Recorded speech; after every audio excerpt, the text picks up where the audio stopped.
유튜브 노음성 한국사에서 수험생활에 대한 많은 이야기부터 한국사에 대한 재밌는 이야기까지 더 많은 것들을 확인하실 수 있습니다. 구독, 좋아요, 알람 설정 부탁드립니다. 안녕하세요. 한편의 영화처럼 기억되는 수업 노은석입니다. 자, 여러분 지난 시간에 제가 사실 이거 진짜 하고 싶었는데 자, 이것만 하면 정대사 끝나는 거였는데 근데 시간 관계상 못했어요. 자, 그래서 요 이제 마지막 단원 얘만 좀 마무리하시죠. 시작합니다. 지난 시간에 우리가 이제 근대 태동기에서 사실은 조금 더 어려운 얘기는 다 했어요. 그래서 실제로 근데 걔네들이 또 출제율은 높지 않다. 근데 조금 더 까탈맞죠. 그래서 뭐 성리학의 절대화라든가 또는 뭐 양명학이라든가 호락 논쟁이라든가 또는 실학 그리고 또 국학 그래서 뭐 역사서들이라든가 뭐 그런 얘기들을 좀 했잖아요. 자, 오늘은 그쪽 학문 쪽을 빼고 과학기술과 그 다음에 예술 됐죠? 네, 그래서 이쪽 나머지 얘기를 정리하겠습니다. 자, 첫 번째 과학기술에서 서양 문물이 수용되면서 사실은 세계관이 달라지죠. 근데 그 중에 이게 이제 아주 대표적인 건데 요 이제 고녀마옥전도라는 건 실제로는 이게 중국 사람의 지도는 아니고요. 마테오 리치라는 그러니까 중국에 왔던 이 예수의 선교사예요. 그러니까 명나라 말기에 그러니까 중국에 왔던 그래서 서양이 종교개혁 이후에 그러니까 원래 있었던 로마 캐톨릭이 그러니까 프로테스탄트라는 신교를 인정할 수밖에 없게 돼요. 그러면서 이제 어느 정도 종교전쟁이 유럽에서 좀 잦아들고 이러고 나면 이제 캐톨릭 쪽에서는 내부 여러 가지 반성 뭐 이런 것들이 좀 나오면서 또 한편으로는 그러니까 아시아 이런 지역으로 그러니까 이제 다른 지역으로의 아주 전투적인 선교를 해요. 근데 그 선교 집단 중에 굉장히 유명한 게 예수회야. 근데 예수회 선교사 중에 중국에 와서 굉장히 큰 영향을 끼치는 그러니까 정말 당시 유럽의 최고의 천재들을 선교사로 파송을 합니다. 그래서 이 사람들이 와서 막 정말 중국의 100명이 할 일을 그러니까 진짜 뭐 50명이 할 일을 막 혼자 뚝딱뚝딱 해내고 가고 그래요. 왜냐면 이게 뭐 서양인이 뛰어나서가 아니라 당대 최고의 천재를 보냈으니까. 됐죠? 그래서 대표적인 우리랑 관계 있는 인물 둘이 있는데 이 서양 선교사 한 명이 마테오 리치 그리고 또 한 명이 아담 샬이에요. 그래서 마테오 리치 그러면 가장 중요한 게 고녀마옥전도 요거 기억하시면 될 것 같고요. 그 다음에 아담 샬은 역법입니다. 역법. 그래서 시헌역이라는 달력. 됐죠? 자, 그래서 이렇게 예수의 선교사 우리가 근현대 사는 서양 인물들이 좀 이름이 거론되는데 사실은 정대사에서는 서양 사람 우리가 이름을 별로 말할 일이 없어요. 그런데 대표적인 게 지금 선교사 요거 둘 그리고 또 두 명이 뭐냐면 네덜란드 동인도 회사 직원. 그래서 벨테브레와 하멜. 됐죠? 이렇게 서양인은 이름을 한 4명 정도만 우리가 언급을 할 거예요. 자, 고녀마옥전도로 갈게요. 자, 이게 세계지도인데 이걸 통해서 뭘 알게 됐냐면 봐요. 지금 뭐야? 그냥 중국도 그냥 한 나라에 불과한 거야. 실제로 세계는 엄청 넓잖아. 맞죠? 네, 그래서 세계관의 변화가 생긴 거지. 그죠? 자, 그래서 이게 이제 의미고요. 자, 그다음 이제 분야별로 들어가 볼게요. 자, 천문학입니다. 자, 일단 천문학에서 지전설을 최초로 주장한 사람은 김성문이에요. 17세기 후반에 여기가 최초입니다. 최초로 이 사람이 뭘 얘기했냐면 지전설을 얘기해요. 지전설. 됐죠? 그러니까 우리가 지금 살고 있는 이 지구가 이 땅이 뭐야? 돌고 있다는 거지. 됐죠? 네. 그래서 이거를 김성문이 자신의 저서인 역학도해라는 책에서 처음으로 얘기하고요. 나중에 홍대용은 좀 시대가 뒷사람이야. 홍대용은 여러분 정조 시대 사람이잖아. 정조. 됐죠? 그래서 홍대용이 나중에 이걸 보고 김성문의 말이 맞다. 그러면서 자신의 저서인 의산문답에서 또 지전설을 얘기하고 홍대용 같은 경우에는 여기서 한 단계 더 나가서 무슨 얘기도 하냐면 이거 제가 근데 지난번에 실학편에서 얘기했어요. 그래서 자 무한우주론을 얘기한다 그랬죠. 오늘날 현대 물리학에서 말하는 게 이거 아니야.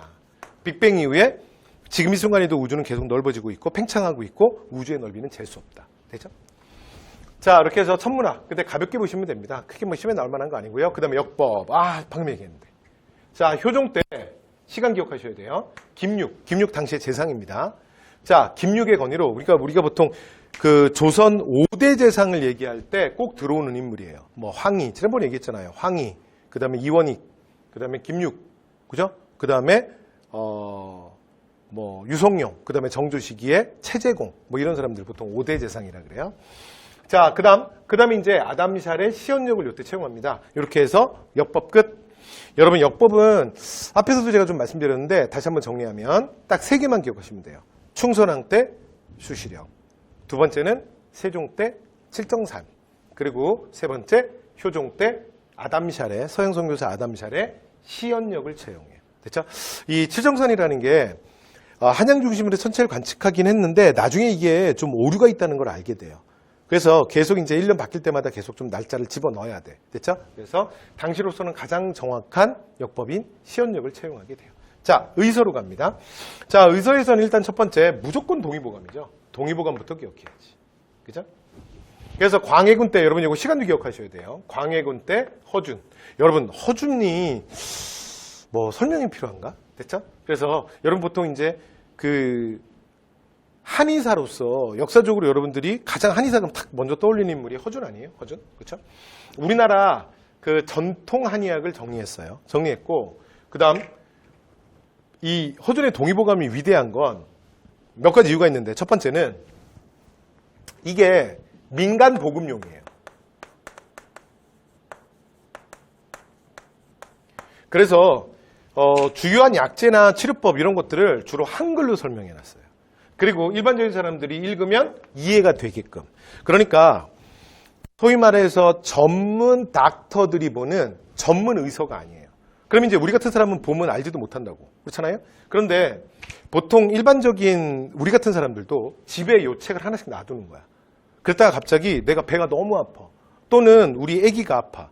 그러면 예를 들어 뭐 애가 어디 아프다 그런지 그다음에 얼굴 색깔이 어떻게 변하는지 뭐 이런 거를 사실은 이 책을 찾아서 실제로 뭐 응급 처방을 하든가 또는 내가 병원 갈 때 어떻게 해야 될지를 도움받을 수 있는 그래서 민간보급용이라는 게 사실은 되게 위대한 거고요. 그 다음 예방의학에 중점을 뒀습니다. 그러니까 예방의학이라는 건 아프기 전에 그러니까 미리 병을 작은 단계에서 해결을 하는 거죠. 그래서 내가 뭐 간이 나빠지기 시작하면 먼저 뭐 얼굴 색깔이 변하고 뭐 하여튼 뭐 나타나는 그 증상들 있잖아요. 뭐 어디가 아프고 뭐 이런 증상들 이런 것들을 통해서 큰 병이 되기 전에 좀 미리 치료를 할 수 있도록 예방의학에 중점을 뒀습니다.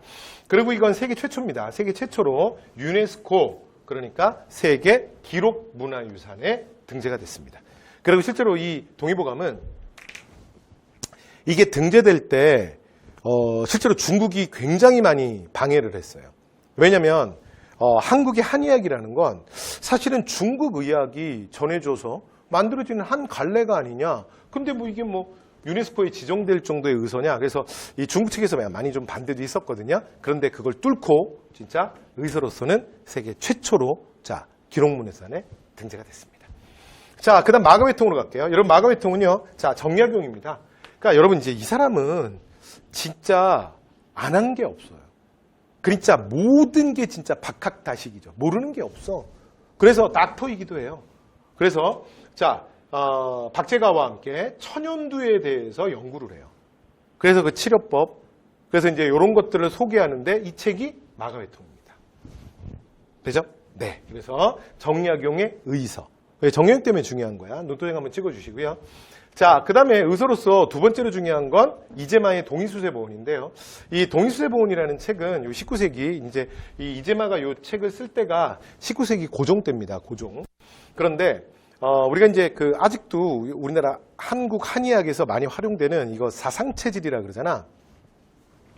그러니까 어떤 처방을 내리거나 뭐 이렇게 할 때, 그 사람의 체질에 맞춰서 그 사람의 뭐 이제 좀 몸이 안 좋거나 이러면 이런 게 호전될 수 있도록 거기에 맞춰서 처방을 해주잖아요. 그래서 딱 4개로 나누는 거지. 그래서 뭐 소양인, 소음인, 태양인, 태음인 이렇게 됐죠? 네. 그래서 뭐 자기한테 뭐 안 좋은 것들 이런 것들 먹지 않고 건강을 뭐 되찾을 수 있도록 이렇게 도와주는 오늘날 한의학에도 그대로 적용되고 있습니다. 그래서 참고로 좀 말씀드렸고요.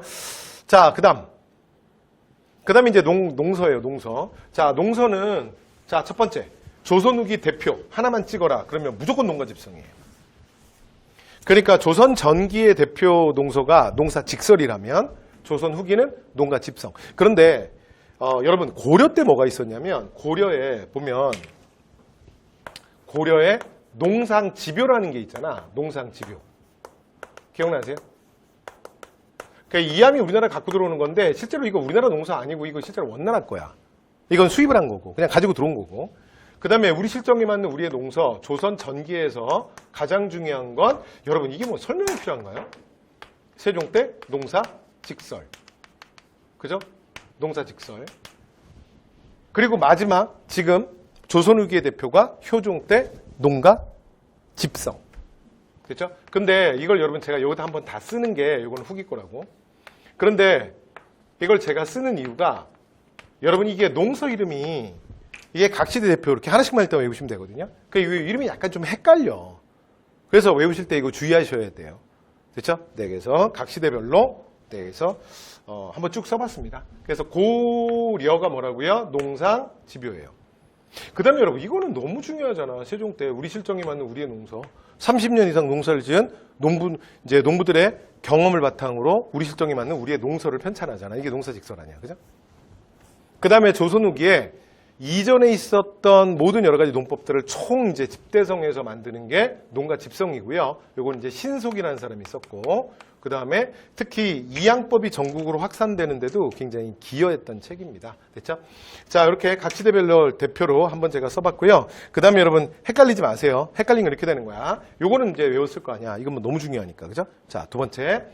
집, 그러니까 고려 때가 집요야. 근데 다행히 여러분 이거 발음이 비슷하죠. 고리어, 집이요, 고리어, 집이요. 발음 비슷하죠? 뭐가 비슷해? 그러지 말고. 그렇죠? 자, 그럼 두 번째. 얘가 최종판이야. 그래서 지금까지 모든 농서를 다 모아서 뜻을 생각해봐. 모아서 완성했다. 그래서 집성이에요. 그래서 얘가 무조건 최종판이야. 끝. 자, 그 다음에 임원경제지입니다. 임원경제지는 풍석 서유구가 쓴 책이에요. 풍석 서유구. 그래서 저 서씨 집안이 원래 농가의 아주 명가예요. 그러니까 오늘날로 말하면 농림수산부 장관 뭐 이런 사람들이 막 대대로 나오는 집안이야. 할아버지가 서명응이고 그 다음에 아버지가 해동농서의 저자 서우수예요. 그 아들입니다. 그래서 그 집안의 그 농촌에 대해서 쭉 다 지금까지 많이 연구하고 했던 것들이 집대성된 책이야. 그래서 임원경제지인데 얘는 농서지만 여러분 조선 후기에 유행했던 이게 뭐랑도 좀 관계 있냐면 그 우리가 보통 유서라 그러거든요. 백과사전식 책, 백과사전과 같은 책. 그래서 얘는 농서이자 백과사전이기도 합니다. 그래서 농촌 생활 백과사전이에요. 그러니까 저는 사실은 어릴 때부터 도시에서 태어나서 도시로 컸거든요. 도시에서 컸거든요. 근데 이제 보통 남자들은 이렇게 내가 나이가 좀 들고 그러면 내가 귀농해보면 어떨까, 좀 한가한 데 내려가서 살면 어떨까, 이런 꿈들을 한번 꿔봐. 근데 저는 솔직히 크게 자신 없어요. 저는 어릴 때부터 도시에서 커서 가면 뭐 며칠 좀 못 살 것 같기도 한데 어쨌든 간에 남자들은 그래서 여러분들도 보면 집에서 늘 아버지들이 뭐 나는 자연인이다 다 그런 거 혼자 보는 거야. 아주머니들은 안 봐요. 다 아저씨들만 봐. 그리고서는 이제 지나가면 이제 이게 부인 지나가면 한마디 하는 거죠. 여보 우리도 저렇게 한번 내려가서 할까? 그러면 듣게 되는 말이 똑같아 다. 너나 가라. 그러면 그냥 조용히 입 다물고 보세요. 됐죠? 그런데 그러니까 이제 이런 사람들이 농촌을 내려갈 때 가져가는 책이 이거야. 농촌생활 백과사전. 됐죠? 농촌에 필요한 여러 가지가 총망라된 백과사전처럼. 됐죠? 서유수의 임원경제지였습니다. 자, 그 다음에 어류학 백과사전. 이거 지난번에 얘기 안 했나? 그 정약용. 여기 정약전이 누구냐면 정약용 바로 위의 형입니다. 그래서 정약용과 정약전이 그러니까 1801년 그러니까 정조가 1800년에 죽고 1801년에 정선원 김씨가 이 정조는 죽었는데 정조의 똘마니들, 정조의 베이비들이 남아있잖아. 그러니까 그거 때려잡으려고 그러니까 트집거리로 잡은 게 천주교였잖아. 기억나세요? 그걸 뭐라 그러냐면 신유박해라 그러잖아. 그쵸? 그래서 신유박해 때 여기도 귀양 가고 여기도 귀양 가요. 그래서 정약용은 전라도 강진에 가서 엄청난 저술 활동. 그러니까 여유당 전서라는 거의 뭐 한 500여 권의 엄청난 집필을 하고요. 그 다음에 자기 형은 어디로 가냐면 흑산도로 가요. 그래서 흑산도로 가서 거의 뭐 여기서 마린보이가 돼요. 그러니까 뭐 이게 뭐 사실 좀 처음에는 뭐 좋을 수 있는데 계속 있으면 심심했겠지. 이게 뭐 서울에서 관직하다가 그쵸? 귀향으로 갔는데 거기 재밌었겠어요? 그래서 매일 바다 들어가는 팍 됐죠? 그래서 팍 물고기만. 그래서 이 주변에 각종 어종, 물고기 어종을 155종을 다 분류 정리해요. 여러분 이러려면 그냥 하는 얘기인데 물고기 몇 마리 잡았을 것 같아요? 여러분 낚시 좋아하세요? 어떤 지역에 가서 이 낚시를 하잖아요. 물고기를 잡잖아.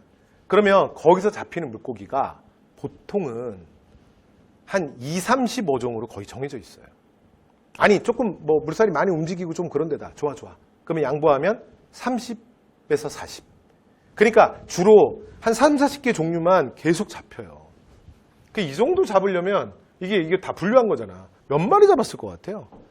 1,500으로 될 말도 안 돼. 제가 볼 땐 15,000도 말도 안 돼요. 그러니까 그보다 훨씬 많이 잡았을걸?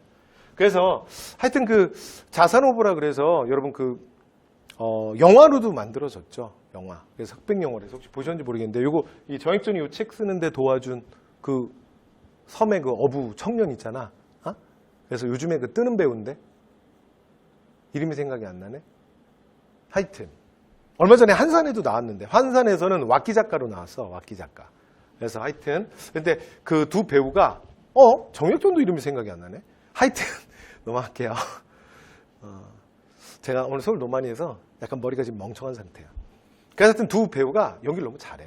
그래서 그리고 또 이 흑백 영화가 주는 그 느낌이 또 있어요. 나중에 한번 시간 되시면 자산오보 영화 되게 잘 만들었어. 자, 밑으로 내려갈게요. 자, 그다음 이제 그래서 자산오보 영화 제목이기도 하죠. 자, 문화의 세계 역량. 자, 서민문화. 서민문화에서 일단 첫 번째 한글 소설. 자, 허균의 홍길동전을 우리가 보통 최초라고 얘기하죠. 그 다음에 춘향전.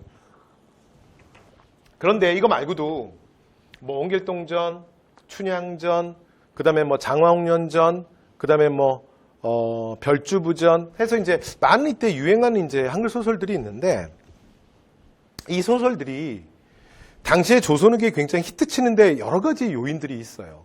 그래서 여러분 이제 홍길동전도 그렇고 춘향전도 그렇고 이게 단순히 서울만의 차별만의 문제가 아니고 이것도 단순히 남녀 간의 사랑만의 문제가 아니야. 그러니까 당시에 여러 가지 사회의 불합리한 면들 그리고 사람들이 좀 응어리졌던 것들 하여튼 이런 여러 가지 것들이 복합적으로 나타나면서 사실 시대상이 반영되거든. 그러면서 히트를 치는 거죠. 그래서 조선후기에 이 한글 소설들 중에 정말 막 베스트셀러들이 등장을 하게 됩니다. 그 다음 또 하나 그러다 보니까 뭐도 등장하냐면 한글 소설을 빌려주는 책 대여점이 만들어져요. 여러분 책 대여점 혹시 아세요? 도서 대여점? 그래서 이게 여러분 저랑 말이 통하면 이게 여러분들이 연식이 있는 건데 그 DVD 방이라고 알아? 이게 초등학교, 중학교 앞에 많았는데 DVD도 DVD 뭔지 모르시나? 그럼 내가 여기서 또 2단계에서 내가 비디오 테이프라고 말할 수는 없잖아. 야, 그럼 내가 무덤 파는 거야. 그래서 DVD, 비디오 테이프, 그 다음에 만화책. 요거 빌려주는 대여점이 있었어요. 여러분 영화 같은 데서 가끔 못 봤어? 그런 거 있는데. 실제로 그 빌리는 값 얼마 안 되는데 그 제 날짜 못 갖다 내서 그 미납금 내야 되거든. 그게 커, 그게. 네? 나 욕도 바가지로 먹고. 그래서 그런 게 생겨요, 조선후기. 여기 뭐냐면 새책점이에요. 그냥 듣고 끝 책 대여해 주는 곳이야. 근데 실제로 이걸로 나중에 이 소설을 특히 누가 좋아하냐면 그 사대부 가문에 사실은 여성들이 좋아했거든요. 그래서 뭐 젊은 여자 뭐 교수들도 그렇고 또는 뭐 그 부인들도 그렇고. 근데 여러분 책이 예전에 한번 얘기 제가 안 했나? 여러분 책이요 굉장히 비싼 거예요. 이 당시에 인쇄술이 조금 발달했다 하더라도 책이 비싸요. 그래서 이 책을 분실하든가 아니면 책이 훼손될 수가 있잖아요. 그러니까 예를 들어 물을 엎질러 버렸다든가 뭐 이런 일이 있을 수 있잖아. 뭐 어디 떨어뜨렸다든가. 그래서 이걸로 책값을 이제 갚지를 못해갖고 이게 막 문제가 되는 사람들도 막 생겨나게 됩니다. 이러면서 이런 책 대여점들이 굉장히 또 많이 퍼져요. 그러다 보니까 또 하나 뭐도 등장하냐면 정기수라는 이상한 직업이 하나 등장해. 이게 뭐냐면 뭐 전기 불 켜주는 거 아니고요. 뭐 책 잘 보이세요? 하면서 이렇게 조명 비춰주는 거 아니고 소설을 읽어주는 거야. 그러니까 이게 글씨를 잘 못 읽는 사람도 있고, 그렇죠? 그다음에 또 하나, 책을 산다는 게, 책을 빌린다는 게 여러분 책이 비싸다니까. 여러분 오늘날 책 생각하면 안 돼요. 됐죠? 엄청 비싸. 그러니까 이런 책을 구입해갖고 이 책을 많이 읽은 사람들이, 이 사람이 이 책을 되게 리얼하게 읽어주는 거예요. 리얼하게. 그럼 이제 그 사람들이 그 보고, 뭐 예를 들어 홍길동전이라고, 뭐 아버지라, 집 부터, 형, 집 부터. 막 홍길동이 집 나가잖아. 그리고 이제 그가 집을 뭐 이렇게. 그럼 이제 집 나가면 어떻게 되는 거야? 길동이가 나가면 어떻게? 그럼 이제 이렇게 막 읽어주다 딱 멈추는. 그럼 이제 사람들이 어떻게 하냐면, 궁금하면 어떻게 해야 돼? 궁금하면 500원이야. 됐죠? 돈을 막 던져. 그럼 이제 다시, 그래서 길동 하고선 그 다음에 얘기 시작하는 거예요. 그래서, 그러니까 이제 굉장히 사람들을 재미있게 읽어주는 게 되게 중요하겠죠. 그리고 또 하나는 그것도 타이밍도 잘 끊어야겠지. 그게 돈 들어오는 타이밍이니까. 그죠? 그래서 옷도 되게 멋있게 딱 이렇게 사대부처럼 차려입고 아주 깨끗하게 하고, 그 다음에 부채, 그 다음에 책. 이렇게 해갖고, 그 다음에 또 기본이, 여러분 아무래도 이게 책 읽어주니까 목소리가 좋아야겠죠. 뭐 이런 새로운, 오늘날로 말하면, 뭐라 말해야 돼? 사실 이거 여러분 거의 준연예인이라고 봐야 돼. 됐죠? 이런 직업들이 또 출연하게 됩니다. 그 다음에 사설시조. 사설시조는 서민문학의 대표라고 얘기해요, 우리가. 그래서 이렇게 시험 많이 나오는 건 아닌데, 일단 기본은 이거죠. 우리가, 우리의 전통적인 시가를 얘기할 때 크게 두 가지를 얘기하거든요. 하나가 사음보고요. 근데 여러분 이거 국어 시간에 배우지 않아요? 하나가 삼음보죠, 삼음보. 이 음보라고 하는 건 호흡의 단위예요. 호흡의 단위. 그래서 사음보의 가장 대표적인 게 시조와 가사죠. 그 다음에 삼음보의 가장 대표적인 게 민요예요. 그러니까 이런 큰 분류법이라고 하는 것은 결국은 뭐냐면 사음보가 지배층의 문학이라면, 그리고 지배층의 음악이라면 삼음보는 서민들의 문학이에요. 그렇죠? 서민들의 노래고. 그래서 주제도 좀 달라요. 그래서 사음보는, 그러니까 시조들은 주로 이제 뭐냐면 이런 거잖아. 충, 효, 뭐 이런 거죠. 충이나 효. 그렇죠? 뭐 충, 효, 뭐 이런 거잖아. 그렇지? 이 글씨가 왜 이래? 그래서 500년 도읍지를 필마로 돌아드니, 손가락 꺾는 거 까먹었다. 산천은 의과대, 인걸은 간대없네. 어즈버 태평영월이 꿈이란 거 하나나. 태산이 높다하되 하늘 아래 메이로다. 오르고 또, 나 이거 그만해도 되겠죠. 호흡의 단위. 그 다음에 이 서민들의 음악이 민용은 대부분 3단계죠. 여러분들 학교 다니실 때 국어 시간에 뭐 김소월의 진달래꽃 같은 거 배우면 7호조 하면서 삼음보 이런 거 배우잖아요. 그쵸? 아리랑, 아라리요. 뭐 이런 식으로 가잖아. 도라지, 백도라지. 심신, 산천의 백도라지. 뭐 이렇게 가잖아요. 그쵸? 그런데 이 사설시조는 무슨 의미가 있냐면 분명히 서민들이 자기의 음악이 있거든요. 그런데 서민들이 자신의 음악인 민요로서 말하는 것이 아니라 굳이 뭐로 말하는 거야? 지배층의 양반들의 문학 장르인 사실은 시조로서 얘기하는 거죠. 시조로서 자신의 말을 합니다. 그래서 이게 사설시조. 그래서 서민문학의 가장 대표적인 특징이고요. 자, 그래서 일단 드러나는 건 뭐냐면 바깥으로 드러나는 건 특징이 파격입니다. 파격. 그래서 일반적으로 이제 시조가 구성되는 시조의 룰이 있잖아. 초장, 중장, 종장 이러면 뭐 3, 4, 3, 4 뭐 이렇게 가는 룰이 있잖아요. 그걸 다 깨요. 그래서 진짜 초장과 중장 같은 경우는 막 엿가락 늘리듯이 막 늘려. 됐죠? 그리고 마지막에 딱 끝날 때만 마지막만 딱 맞춰주는 거예요. 그래서 끝날 때 뭐야? 시조였지. 그러고 끝내는 거예요. 그래서 겉으로 드러나는 건 파격이고요. 그 다음에 내부는 현실 비판입니다. 됐죠? 가장 대표적으로 우리가 뭐라 그래? 해학과 풍자라고 얘기하죠. 되죠? 네. 그래서 그러니까 가장 지배자 한 명 빼고 다 웃을 수 있는 거예요. 이해됐죠? 네. 그래서 이런 것들이 여러분 조선시대에도 가능했다니까. 왕 빼고. 그래서 만약에 오늘날도 만약에 대한민국 대통령을 풍자해서 대통령 막 얼굴 이렇게 해가지고 막 열차 막 그림을 그렸어. 그러면 그런 거 이거 누가 대통령 이렇게 해서 그렸어? 그리고 뭐 대통령이 뭐 이렇게 했는데 뭐 막 그 그림 그린 놈 누구야? 막 그 다 전시회 못 막 이러면 안 돼. 여러분 조선 시대에도 있었다니까. 조선 시대에도 그랬죠. 자, 그다음 판소리. 양반과 서민측까지 널리 호응되고요. 뭐 심청과 이제 이런 거 있었는데 여러분 판소리는 딱 하나만 요것만. 여러분 판소리는요. 우리나라 역사에 오래오래 옛날 삼국시대부터 있었던 거 아니야. 그런 거 아니야. 판소리는 18세기 처음 생겨요. 그 전에 없었어. 그리고 가장 판소리의 절정기가 19세기야.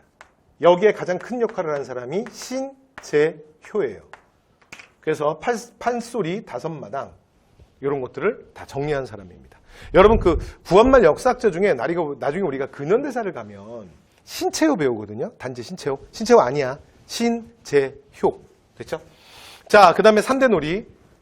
그 다음에 뭐 이건 이제 일종의 탈놀이고요. 그 다음에 이런 민중 오락이다. 뭐 가볍게 보시면 될 것 같습니다.